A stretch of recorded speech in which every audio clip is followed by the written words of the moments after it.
국회에서 이진숙 방송통신위원회 위원장에 대한 탄핵소추안이 가결됐죠. 취임 3일 만에 위원장의 직무가 정지됐습니다. 대통령실은 북한 오물풍선에 빗대서 오물 탄핵이라는 표현을 쓰며 비판했고, 이 위원장은 이제 헌법재판소 심판을 받겠다고 밝혔습니다. 네, 관련 내용 포함한 정치권 이슈, 정연국 전 청와대 대변인, 김성환 시사평론가 두 분과 이야기 나눠보겠습니다. 어서 오십시오. 안녕하십니까? 안녕하세요. 안녕하십니까?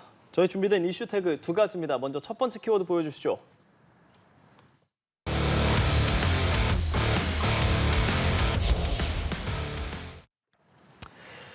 이진숙 방송통신위원장의 탄핵소추안 통과가 됐습니다. 방송통신위원회 이제 헌법재판소 최종 판단이 내려질 때까지 수장 공백 사태가 불가피해 보입니다. 예상을 했던 부분이긴 하죠.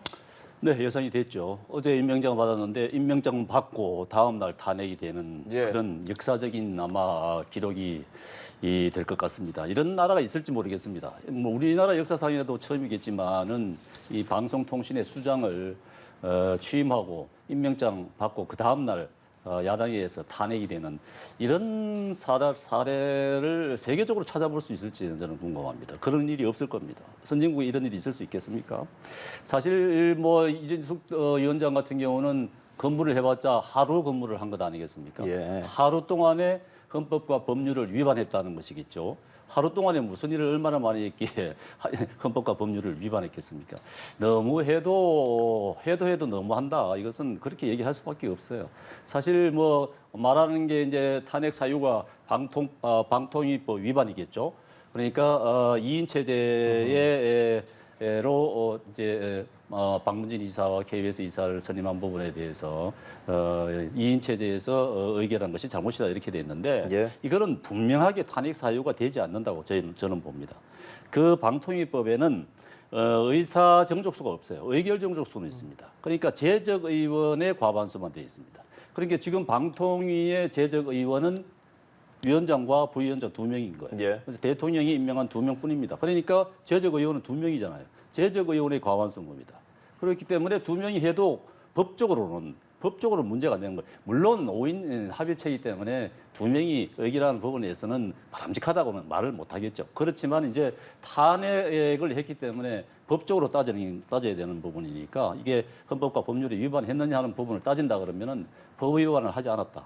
재적 의원 2명으로서 법에 따라서 처리를 한 거다 이렇게 볼 수 있는 것이죠. 그렇기 때문에 저는 이 부분에 대해서 민주당이 너무도 과하게 처리를 했다. 이런 점에서 굉장히 아쉽게 생각합니다. 탄핵 소추를 할 수밖에 없었던 민주당의 이유도 좀 들어보고 싶습니다. 뭐 방금 전에 말씀하셨으니까요. 뭐 기본적으로 이진숙 방통위원장은 자격 미달이고요. 그 뭐 제가 굳이 구구절절히 설명 안 드려도 될 것 같고요. 그리고 지금 말씀하셨던 것처럼 취임한 지 하루 만에 탄핵안이 발의됐다 이렇게 말씀하셨는데요. 이게 세계적인 사례가 대한민국에 있어요. 노무현 대통령 탄핵안 발의됐었잖아요. 그때 노무현 대통령 어떤 그 정책을 잘못했기 때문에 탄핵안 발의됐습니까? 그거 아니잖아요. 노 대통령이 뭘 해서 열린우리당이 뭘 잘해서 열린우리당이 표를 얻을 수 있다면 합법적인 방식으로 돕고 싶다. 딱 이 한 줄 때문에 탄핵소추안 발의했던 정당이 어디입니까? 국민의힘이었어요. 국민의힘 전신이었던 정당들이에요. 아마 그때 탄핵소추안 발의했던 의원들 지금도 국민의힘에 있을걸요? 대통령 한마디 때문에 탄핵소추안 발의했던 전례가 대한민국에도 있습니다. 그렇기 때문에 앞서 설명하셨던 그 사례는 맞지 않다고 보고요. 그러니까 아까 뭐 지난번에도 제가 말씀드렸던 것 같은데, 그러니까 방통위 설치법에 보면요. 회의를 소집할 때 2명 이상의 소집을 하도록 돼 있어요. 그거는 방통위원을 임명하는 거하고 상관없이 최소한 모든 기관이나 이런 데에서 5명이 정족수가 되어 있는 곳이라고 하면 그러면 그중에 2명 이상 정도는 참여를 해야 회의가 성립이 될 수 있도록 하는 거예요. 의사 정족수 정도라고 생각하시면 돼요. 그리고 재적 의원의 과반수 이렇게 돼 있는데요. 재적 의원이 5명이잖아요, 원래. 합의제 기구로 두도록 돼 있고요. 대통령 임명목, 국회 임명목이 있는데 국회에서 1당이 임명하고 2당이 임명하는 목들이 있는 거잖아요. 그래서 5명으로 구성하게 돼 있는 거거든요. 그러면 지금 야당이 임명할 수 있는 건 상임위원 임명할 수도 있고요. 그리고 또 한 명이 추천도 할 수 있어요. 근데 지금 달랑 대통령이 임명할 수 있는 방통위원장하고 대통령이 임명할 수 있는 상임 부위원장 뭐 2명만 달랑 임명해 놓은 겁니다. 그리고 2명이 제적의원이라고 지금 우기고 있는 상황인데요. 그렇게 따지면은 국회에서 의사정족수라고 우리가 얘기하는 것처럼 제적의원의 과반수 출석에 출석의원의 과반수 찬성이라고 하는 건 뭐하러 둡니까? 국회의원 한 절반 덜어내도 되겠네요. 그러면은 그렇지 않아요? 그러면은 국회의원 만약에 그 재보궐선거 같은 거 그런 것도 안 해도 되잖아요. 국회의원 정족수 그냥 줄이면 되잖아요.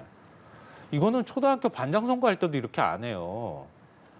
이런 방식을 지금 이거는 합법입니다 이렇게 주장하는 거를 이게 진짜 국민 눈높이와 상식에 맞는 주장인가 묻고 싶습니다. 근데 이런 상황에서 취임하자마자 아니 대통령이 임명한 제가 하자마자 10분 만에 출근해요. 어디 있다 나타났는지 모르지만 출근하죠.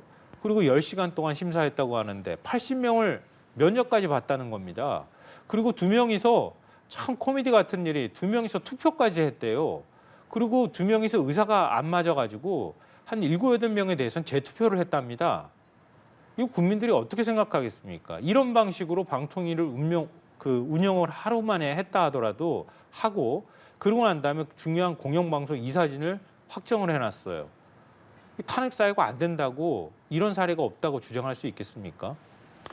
예. 노무현 대통령 사례는 이 사례와는 맞지 않습니다. 이 사례는 임명하자마자 다음 날 탄핵을 시킨 사례 아닙니까? 그런 경우가 다르죠. 노무현 대통령 사례는 더군다나 그리고 지금 말씀하신 그 2인 체제 부분은 다시 한 좀 더 설명을 드리겠는데 물론 5인 체제에서 5인 체제가 다 갖춰져서 5인 체제 내에서 의결을 했다 그러면은 좋았겠죠. 그렇지만은 5인 체제가 다 안 갖춰졌지 않습니까? 안 갖춰진 이유도 민주당이 책임이 있는 거 아니겠습니까? 상임위원들을 갖다가 추천을 안 했기 때문에 5인 체제 다 갖추지 않은 것이고 여당이 추천한 의원들을 본회의에 안 올려줬기 때문에 추천을 못했던 거 아니겠습니까? 그렇기 때문에 방통위 5인 체제가 갖춰지지 않은 거예요.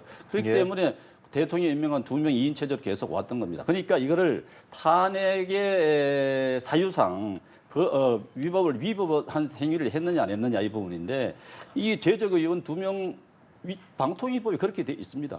예, 알겠습니다. 무슨 말씀인지 회의 소집은 위원 2명이 하든가 아니면은 위원장 혼자라도 회의 소집을 할 수 있는 거예요. 그러니까 제적 의원 이 2명밖에 없는데 어떻게 하겠습니까? 2명이 하는 거죠.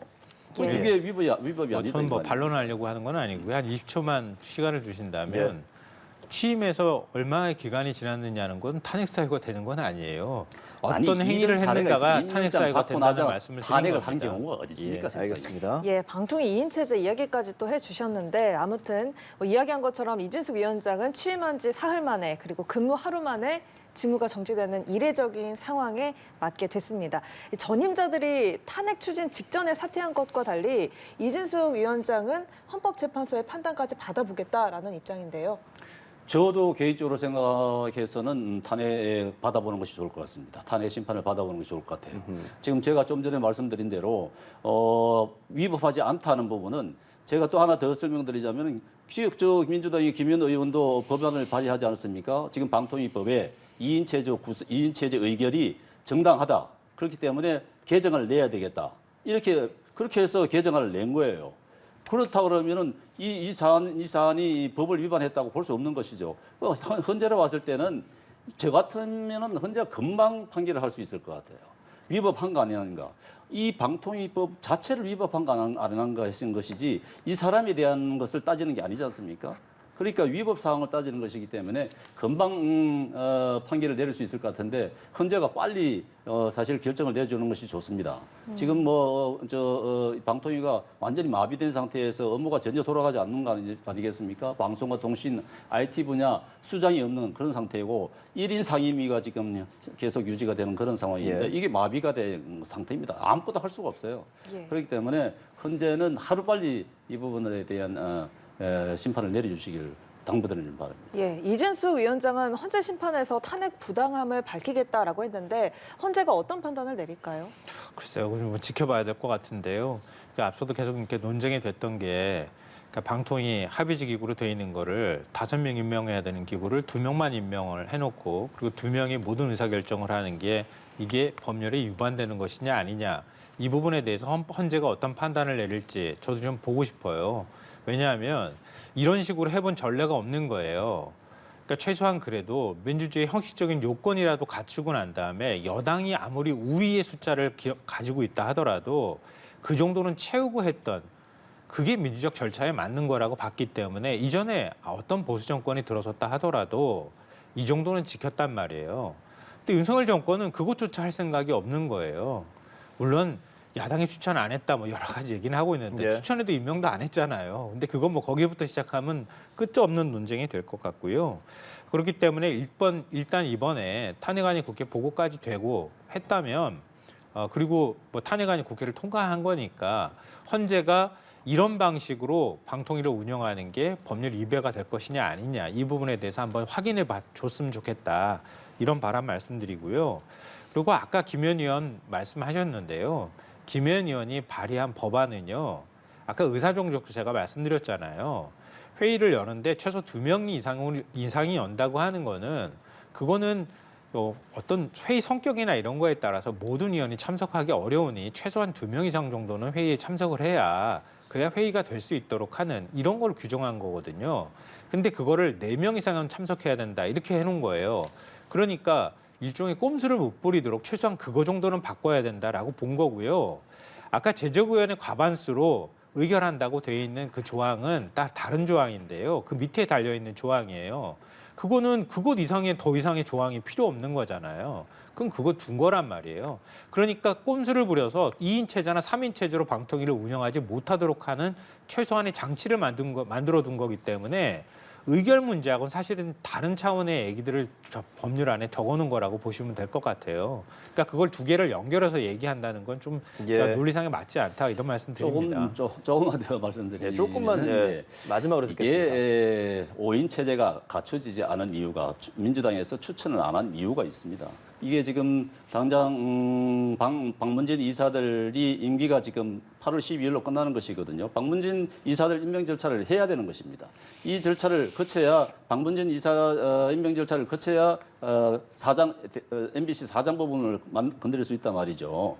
그런데 이 MBC 사장을 그대로 유지를 하기 위해서 민주당이 일부러 추천 안 하는 속내가 있는 것 아니겠습니까? 누구나 뻔한 것 아니겠습니까? 그거를 부분들을 말씀 안 하시고 그냥 이 부분 2인 체제이기 때문에 무조건 안 된다. 이건 위법이다 하는 것은 그거는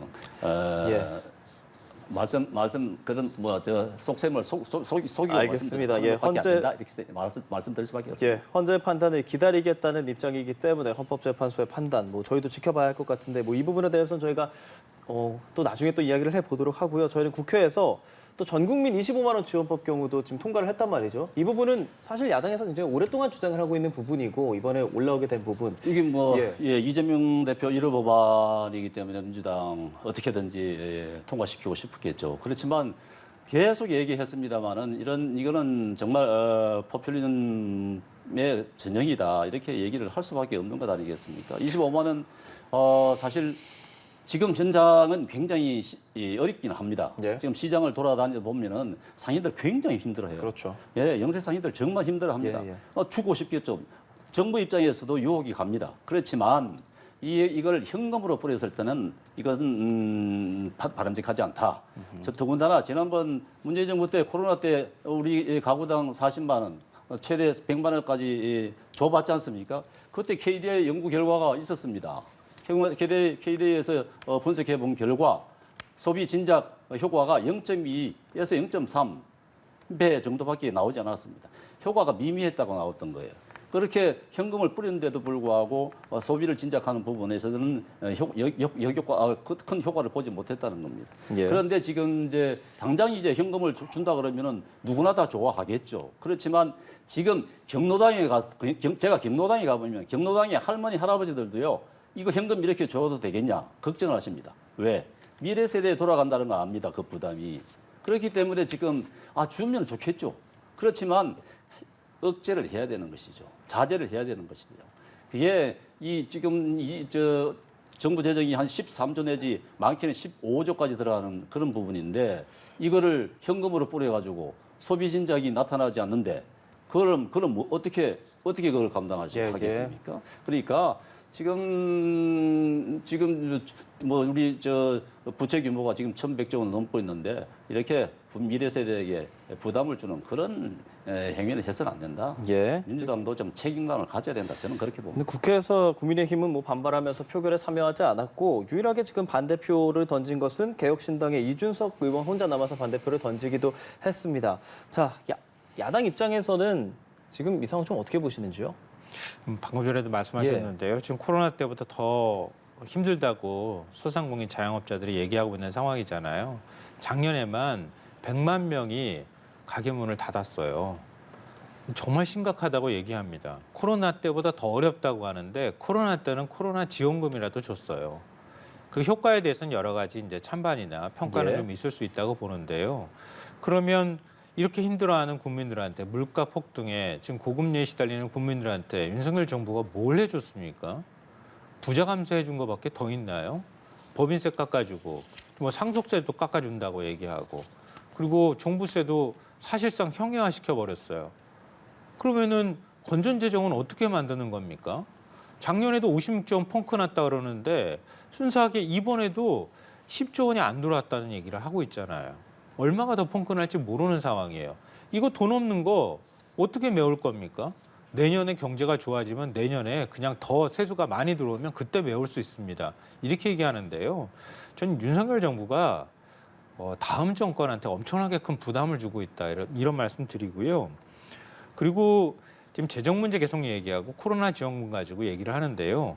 보편 지원에 대한 일종의 알레르기 반응을 보이는데요. 그러면은 아이들 무상급식도 다시 되돌리죠. 뭐 보편 지원에서 지금 선별 지원으로 바꾸죠. 뭐 그렇지 않습니까?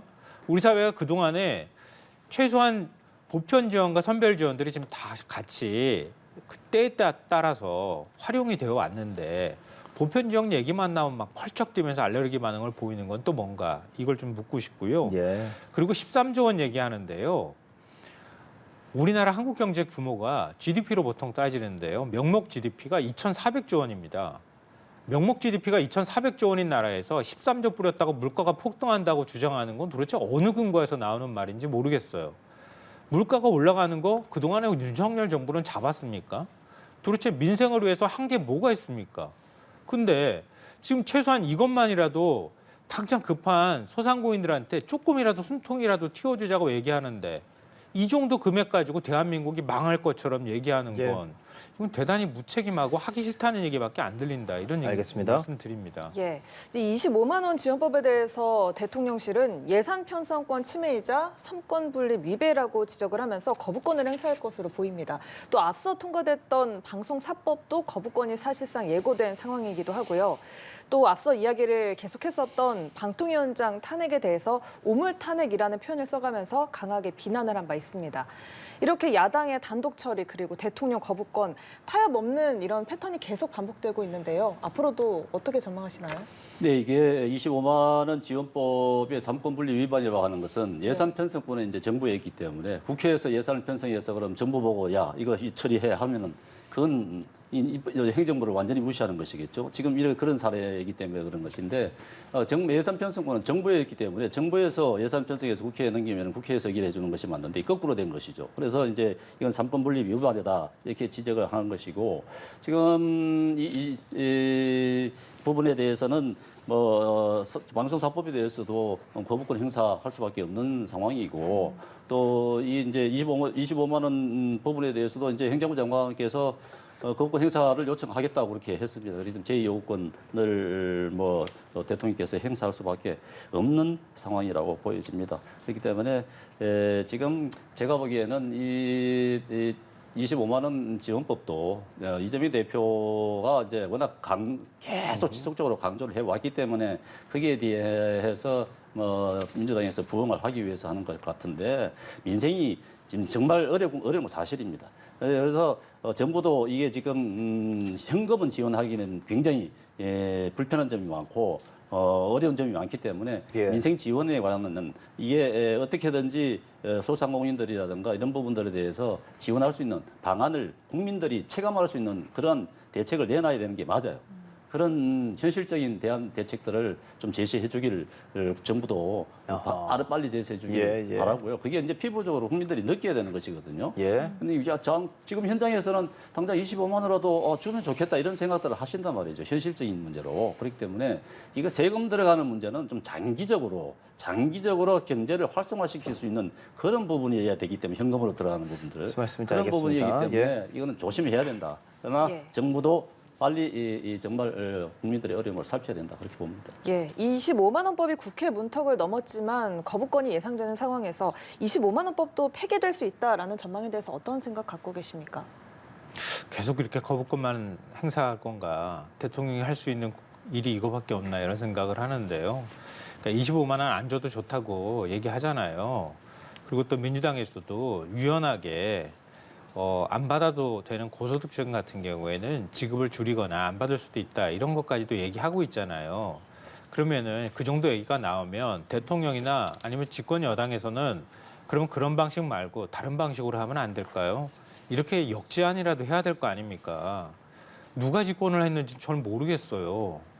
그럼 대통령이 지금 집권을 하고 그리고 권한을 그만큼 또 행사할 수 있잖아요. 그럼 야당을 설득하거나 아니면 야당이 받을 수밖에 없는 제안을 할 수 있지 않습니까? 근데 무슨 제안을 하고 있습니까? 무조건 싫다고 하고 있잖아요. 무책임해 보인다는 거예요. 그리고 대통령실이 야당이 뭐라도 하겠다고 얘기하는 것에 대해서 저도 가끔가다 그렇게 야단을 맞는데요. 싫어하는 사람을 자꾸 비유하면 굉장히 기분 나쁘거든요. 북한의 오물풍선 그 문제가 떠오르게 하는 그런 단어를 사용하면서 대변인이 멀쩡하게 저런 식으로 얘기하면 제가 볼 땐 민주당이 아마 비난 논평 낼 수밖에 없을 겁니다. 이렇게 하면서 야당을 더 자극해가지고 뭘 얻을 수 있는가 좀 여쭙고 싶고요. 자꾸 벽에 대고 소리치는 느낌이 드는데요. 예를 들면 지금 이것도 상권분리 위반이라고 위배된다고 말하잖아요. 야당에서 처음부터 이렇게 특별법 형태로 법률안을 만들어서 지원하자고 얘기했습니까? 아니잖아요. 추경 편성하자고 얘기했어요. 과거 정부에서도요. 여당이 좀 부담스럽고 대통령이 부담스럽더라도 야당이 이거 추경할 필요가 있다 그러면 많이 받아줬어요. 적정한 선을 정해서. 근데 지금 굉장히 국민들이 어려운 상황인데 어떤 방식으로든 추경을 통해서 재정을 집행해서 그 재정을 통해서 내수 경제를 좀 살리는 게 필요하지 않습니까? 얼마나 많이 얘기했습니까? 근데 다 안 된다는 거예요. 그래 마지막 최후의 수단으로 법률안을 지금 제시한 거 아닙니까? 근데 그 부분에 대해서도 지금 안 된다고 하면 무슨 대안이 과연 있는 거냐 한번 예. 묻고 싶어요. 알겠습니다. 지금 뭐 두 분 모두 여야의 입장을 좀 말씀해 주고 계시지만 국민들 입장에서는 결코 타협 없는 것 같은 국회의 모습에 실망하고 있는 게 사실인 것 같습니다. 저희 두 번째 이슈택으로 넘어가겠습니다.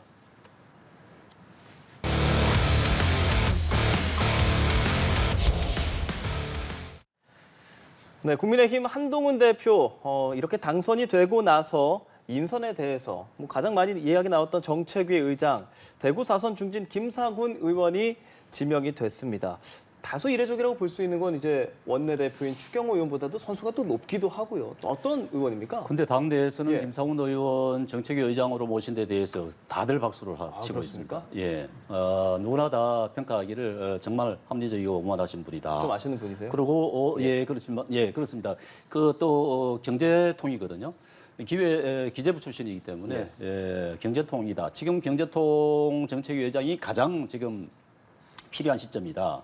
이런 부분에 대해서 누구나 다 동의를 하는 점입니다. 지금 이제 아무래도 지금도 민생 얘기를 계속 했습니다만은 오늘도 그 얘기를 했습니다. 첫째도 둘째도 셋째도 민생이다. 민생 부분에 집중하겠다. 당대표도 그러고 정책위원장도 그러고 추경호 원내대표도 그러는데 지도부가 지금 민생에 올인하겠다 하는 부분을 지금 계속 강조하고 있거든요. 그 딱 맞는 부분이 지금 김상훈 정책위원장이다.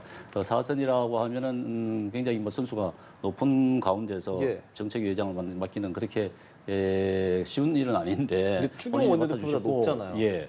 그 이제 선수 그렇게 나서서 맡아주셨으니까 굉장히 참 안정적으로 운영이 될 수 있는 기반을 가졌다. 한동훈 대표가 이 첫 인사인데 인사가 가장 중요하지 않습니까? 지금 한동훈 대표 같은 경우는 사실 그 63%라고는 압도적인 지지를 받으면서 당대표가 됐기 때문에 임명을 좀 제가 좀 빨리 했으면 좋겠다는 생각도 가졌거든요. 예. 이게 이제 혁신을 주문한 것 아니겠습니까? 쇄신을 당의 쇄신, 새로운 모습을 빨리 보여주면 좋겠다 싶었는데 그게 이제 가시적으로 나타나는 게 인사인데 첫 인사가 굉장히 참 좋았다. 참 좋은 인물을 발탁하셨다 생각이 됩니다. 예. 어떻게 보셨습니까, 평론가님? 뭔가 어색하잖아요, 장면이. 왜냐하면 보통 이제 원내대표의 러닝메이트로 정책의장을 이제 출마를 하잖아요. 지금은 이제 제도가 바뀌었긴 했지만 그렇게 하는 건 원내대표보다는 선수가 아래인 그러면서도 나름 정책통이라고 불릴 만한 의원을 같이 손을 잡고 출마를 하는 거거든요. 근데 이번 같은 경우는 원내대표보다 선수가 더 높은 정책의장이 됐는데 이건 사례가 거의 없는 것으로 제가 알고 있어요. 그러니까 그만큼 일종의 이제 결국 대통령실의 그 의중을 거스르고 정책위 의장을 바꾼 거잖아요. 점식 의원을 계속 뒀으면 좋겠다라고 뭐 대통령은 직접 언급하지는 않았다 하더라도 알아서 하라고 했던 것이 공식적인 언급이지 않습니까? 아니 정진석 비서실장은 개인적인 의견이라는 이유로 예. 뭐 하여튼 그렇게 했는데 그것도 참 모양새가 이상하잖아요. 지난달 24일 날 그 상비살 만찬하고 난 다음에 대통령하고 얘기할 기회가 적었다고 한동훈 위원장이 대통령과 독대하고 싶다, 만나고 싶다고 얘기해서 30일 날 만났는데 대통령하고 만나가지고 11시에 만나서 12시 반에 얘기가 끝났다는데 점심 식사도 안 하고 헤어졌는데 그날 저녁 때 또 대통령 비서실장하고 당대표하고 그다음에 정무수석 원내대표가 또 다시 만나가지고 대통령 비서실장이 그대로 유임했으면 좋겠다.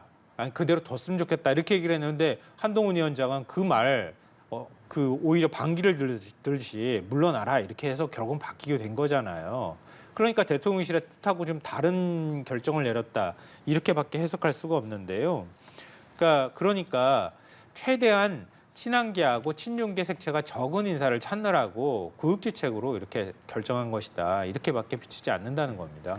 뭐 개파색이 뚜렷하신 분이 아니기 때문에 뭐 그렇게 말씀하실 수도 있겠습니다만은 저는 그런 부분이 가만히 됐다고는 생각되지 않습니다. 뭐 선수가 높다고 해서 예. 정책위원장의 역할을 못하는 것도 아니고 좀 불편한 것도 아니고 예전에는 이 원내대표하고 정책위원장이 러닝메이트로 예, 했습니다만 지금은 그렇지 않습니다. 예. 지금은 이제 당 대표가 임명을 할 수 있는 부분이고 한데 정정식 의원이 이제 계속 사퇴를 하지 않고 저는 사실 뭐 당대표가 새로 임명되면은 일괄 사퇴서를 내고 재신임을 받든지 했으면은 그런 절차가 바람직하다고 봤는데 예. 정점식 의원이 제가 생각하기에는 본인이 더 해야 되겠다 하는 그런 의지가 있었던 것은 아닌 것 같고 아마 친윤 세력들의 분위기도 있고 해서 그랬던 것 같은데 그렇지만 전체적으로 봤을 때 약간의 시간을 두고 소프트 랜딩을 했는 거 아닌가. 한동훈 알겠습니다. 대표가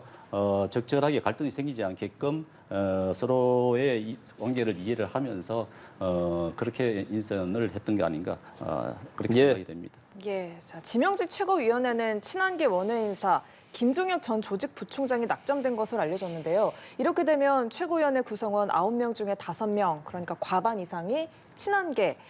한동훈 체제가 사실상 완성된 거다라고 볼 수 있겠습니까? 뭐 친한계, 친한계, 비친한계 이렇게 예. 나눌 필요가 있을까 싶습니다. 지금 최고위원 구성을 보면은 뭐 예. 김재원 최고라든가 김민전 최고라든가 뭐 이런 인요한 최고 같은 경우는 특히 뭐 첫날부터 첫 회의부터 전적으로 한동훈 대표를 지지한다 이렇게 얘기했고 하기 때문에 뭐 당 대표 전당대회 과정에서는 다른 캠프에 가서 지원을 했다 하더라도 지금 상황에서는 김재원 최고도 그렇고 김민전 최고도 그렇고 아주 뚜렷하게 반환이다 이런 게 아니거든요. 언제든지 같이 호흡을 맞춰서 할 수 있는 분들이기 때문에 지금은 뭐 진한 반환 이렇게 나눌 그런 지도부가 아닌 것 같습니다. 예, 그럼 마지막으로 질문 드리겠습니다. 뭐 나눌 필요가 없지 않냐라고 말씀을 하시긴 하셨는데 또 당내 화합이 숙제로 남아있다라는 이야기도 있습니다. 오늘 정점식 전 정책위의장 한 대표가 마련한 황우여 비대위 지도부의 오찬 자리에 불참을 했거든요. 이건 어떻게 보세요? 이렇게 사실은 뭐 공개적으로 불만이 있다 이렇게 얘기한 거나 다름이 없는 거죠. 그러니까 본인은 물러날 뜻이 없는데 대표가 사퇴를 뭐 종용했다는 표현까지는 아니더라도 계속 압박했다. 규정상으로는 나는 원래 임기를 보장받았던 사람이다. 이렇게 지난번에도 그렇게 얘기했고요. 오늘도 그걸 간접적으로 불만을 표시한 거다. 이렇게밖에 볼 수가 없는 건데요. 근데 맞습니다. 새로운 당대표 임명됐으면 비대위 체제에서 임명됐던 정책위 의장이면 당대표가 교체할 수 있는 거죠. 근데 왜 안 되겠습니까? 한동훈 대표의 리더십이 일단 없다. 한동훈 대표의 일종의 이제 데뷔 무대라고 할 수 있는데 당내 장악력이 요거밖에 안 된다. 한동훈 대표 스스로가 정치의 미숙함을 드러낸 거다. 첫째 그렇게 생각하고요. 둘째로는 한동훈 대표가 지금 당장은 당의 어떤 장악력, 주도권을 잡았다 이렇게 볼 수는 있겠지만 그거 잡기 위해서 결국은 이렇게까지 해서 이 최고위 당연직 그 최고위원인 정책위 의장을 교체해서 어쨌든 친한계든 당대표의 의중이 더 많이 실릴 수 있도록 하는 구도를 만들기 위해서 5대4로 만들기 위해서 저렇게 무리수를 썼다. 어떤 방식으로든 하여튼 시끄러웠던 과정들이 있었던 거잖아요. 이 얘기는 달리 말하면 대통령하고는 이미 거리가 멀어졌다는 걸 보여주는 거고요. 이전에 보여줬던 것처럼 어떤 방식으로든 차상면 특검법 제3자 뭐 특검 추천안이나 이런 거 만약에 발의하는 사태가 벌어졌을 때 제가 볼 때는 당대표가 만약에 거꾸로 5대4 구도가 돼 있다고 하면 아마 당장 당대표 내려오라고 끌어내리려고 했을 가능성이 높다고 보거든요. 그 마지막 방패 역할을 하기 위해서 이렇게까지 시끄러운 과정들이 있었다 이렇게 봅니다. 대통령과 한 대표 갈등을 지켜서 말씀하시려고 그러는데 제가 보기에는 오늘 한 대표 같은 경우 정점식 의원과의 갈등을 그렇게 스무스하게 원만하게 해결하고 또 황우여 비대위와 회의를 마치고 모임을 끝나고 난 다음에 둘이 손잡고 바닥에 앉아가지고 기자들하고 대답을 나누는 모습 이런 모습들 굉장히 좋지 않습니까? 그리고 내일도 또 계속 중진 의원들을 소그룹으로 만난다고 한다고 말이죠. 그렇게 계속 이 소통하는 모습들 그리고 이제 정책 이슈들을 민생과 관련된 이슈들을 계속 던지는 모습들은 굉장히 속도감 있게 하고 있다. 굉장히 잘하고 있다. 한동훈 대표 체제에서 당정 관계 그리고 당내 관계까지 지켜봐야 할 게 좀 있을 것 같습니다. 정영욱 전 청와대 대변인, 김성환 시사평론가와 함께 정치권 이슈 다뤘습니다. 고맙습니다. 맞습니다.